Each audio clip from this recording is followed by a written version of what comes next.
De dijkversterking bij Hansweert pakt flink duurder uit dan gedacht, waardoor de waterschapsbelasting moet gaan stijgen.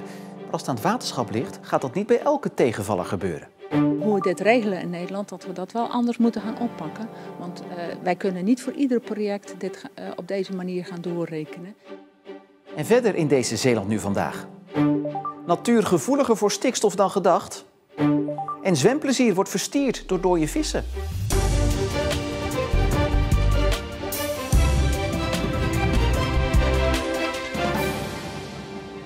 Goedenavond. Het wordt de duurste dijkversterking tot nu toe in ons land. De dijk bij Hansweert. Om die aan de nieuwste veiligheidseisen te laten voldoen is een bedrag van 160 miljoen euro nodig. En dat is 55 miljoen euro meer dan oorspronkelijk gedacht. En dan hebben we het over een dijk van 5 kilometer lang. Nog nooit kostte een dijkverzwaring in Nederland zoveel geld. Er zijn in het land grotere, duurdere projecten geweest, maar dan ging het ook over meer kilometers dijk. Per kilometer kost Hansweert meer dan 30 miljoen euro. En dat zijn unieke bedragen, maar het is dan ook een uniek project, legde het waterschap vanochtend uit. Dat heeft te maken met het feit van de ligging van het project. Dat de ruimte om te werken beperkt is, waardoor er dus de constructies moeten worden toegepast die duurder zijn, waar staal voor gebruikt wordt. Staal is duur. En dat heeft ook te maken met het feit dat andere grondstoffen duurder zijn. Maar we werken hier ook in een deel van Zeeland waar ook heel veel kabels en leidingen liggen. Dus wij moeten ook veel extra werken doen. Hoe uniek is dit project Hansweert? Dit is een heel uniek project. Niet alleen voor ons als waterschap Scheldestromen, maar ook binnen Nederland. De dijkverzwaring is broodnodig, want de dijk is nu te laag. Terwijl het dorp Hansweert juist diep ligt en bij een overstroming snel vol zou lopen.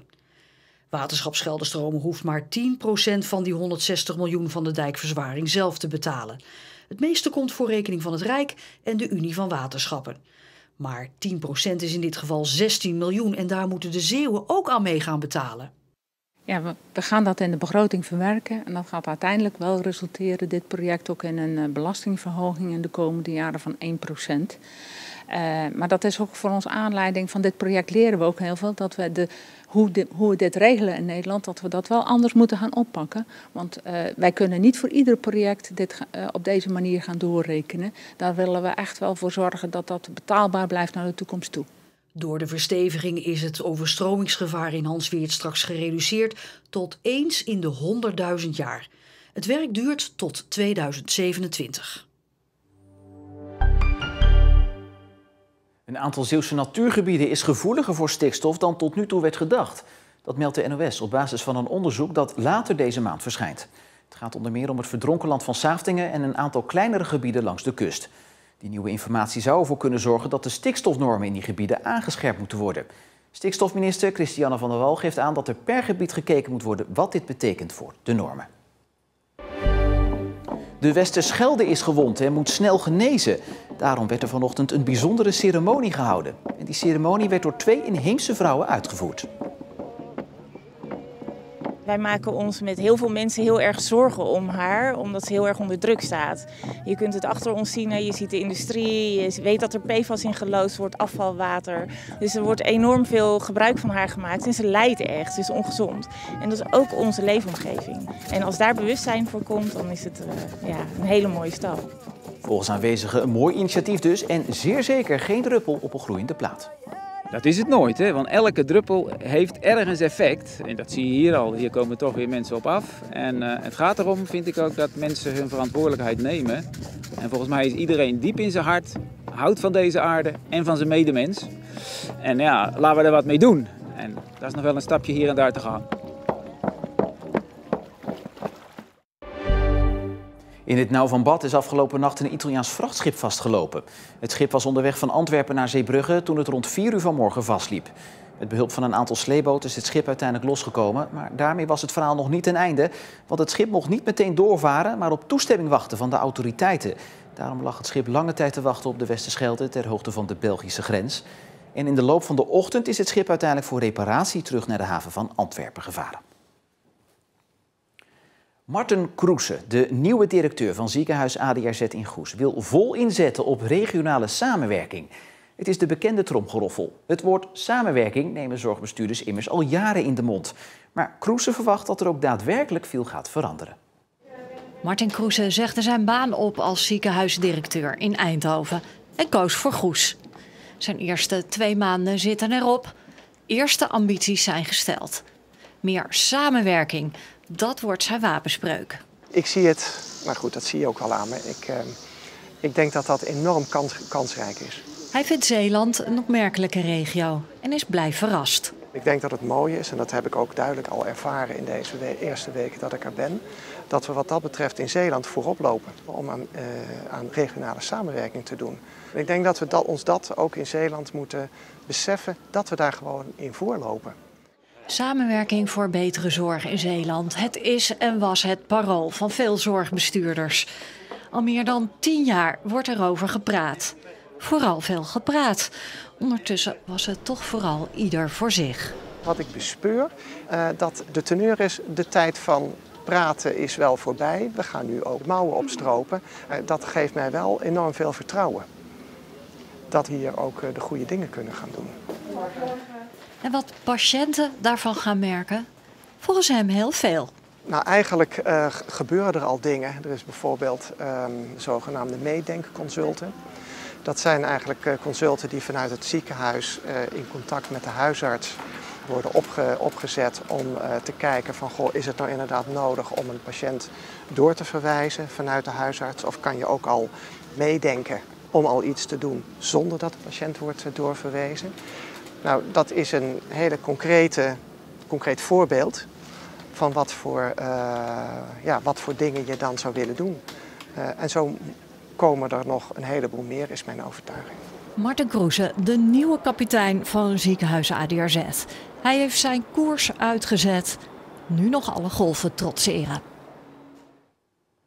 En over golven trotseren gesproken. Bewoners van het Goesemeer durven niet meer een frisse duik te nemen in het water.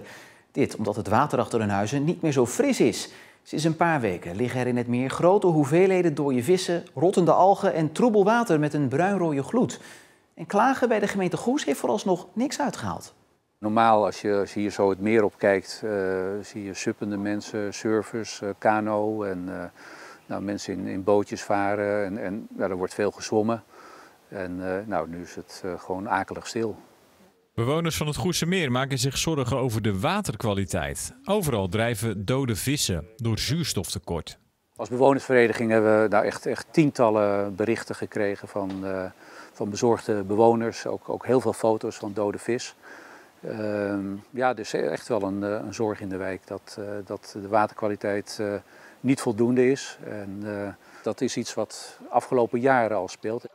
Door de langdurige droogte en de warmte was er massale algengroei. Nou, dat is gaan afsterven en we hebben nu te maken met al weken met stank, heel troebel water sinds een week behoorlijke vissterfte, paling, kleine vis, krabbetjes, noem maar op.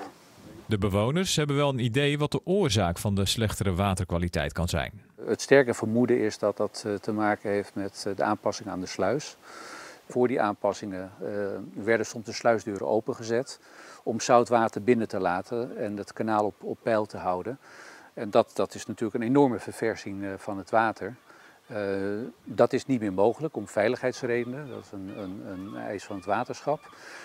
Dus nu wordt het met pompen gedaan en daardoor is die verversing een stuk minder. Dus we hebben het sterke vermoeden dat daar een verband tussen zit. En we willen dat ook graag van het waterschap horen en van de gemeente.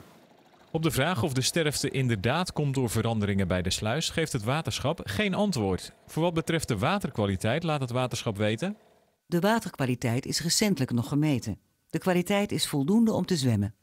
Hof pleit voor vaker testen van de waterkwaliteit. Dat kan door het water in het Goesemeer als zwemwater aan te wijzen.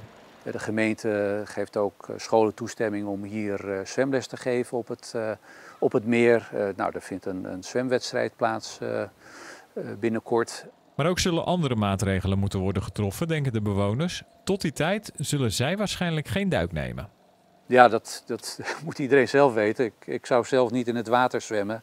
En u ziet ook niemand op een mooie zomerse dag zwemt hier in het water. Dus we hebben daar toch wel wat vraagtekens bij.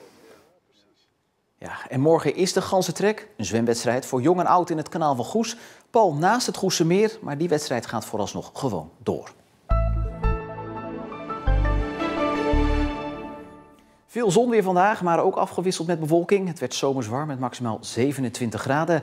Morgen wat wisselvalliger, weer met zon en wolken. In de middag wel kans op regen met mogelijk ook onweer, met maximaal 26 graden. Zondag is dan overwegend zonnig en volgende week wisselvalliger met ook regen.